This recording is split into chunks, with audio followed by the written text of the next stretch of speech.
धर्म, अहंकार और भक्ति की अमर कहानी। प्राचीन काल में राजा महाबली नाम का एक पराक्रमी असुर राजा था। वो दानवीर, न्यायप्रिय और प्रजा का अत्यंत प्रिय था। उसकी दानशीलता इतनी प्रसिद्ध थी कि देवता भी उसकी तुलना नहीं कर पाते थे।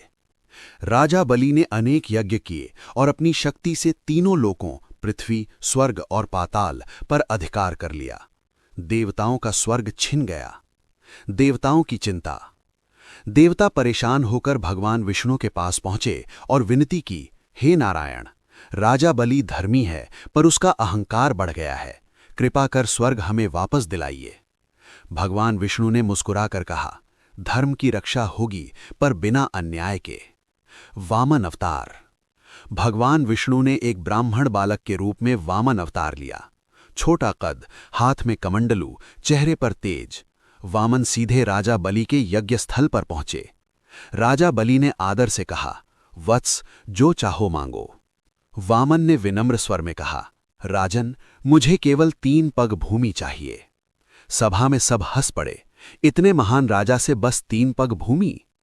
गुरु शुक्राचार्य ने चेतावनी दी, राजन, ये साधारण बालक नहीं है। पर बलि ने गर्व से कहा, मैं अपने वजन से पीछे नहीं हट सकता। विराट रूप। जैसे ही राजा बलि ने जल अर्पण किया, वामन ने विराट रूप धारण कर लिया। पहला पग पूरी पृथ्वी, दूसरा पग पूरा स्वर्ग। अब तीसरे पग के लिए कोई स्थान नहीं बचा। वामन ने पूछा, राजन, तीसरा पग कहां रखूं? सच्ची भक्ति। राजा बलि ने अहंकार त्याग कर सिर झुका दिया, प्रभु, तीसरा पग मेरे सिर पर रखिए। भगवान विष्णु अत्यंत प्रसन्न हुए। उन्होंने राजा बलि को पाताल लोक का राजा बनाया और वरदान दिया, तुम्हारी भक्ति अमर रहेगी। हर वर्ष मैं तुमसे मिलने आऊंगा।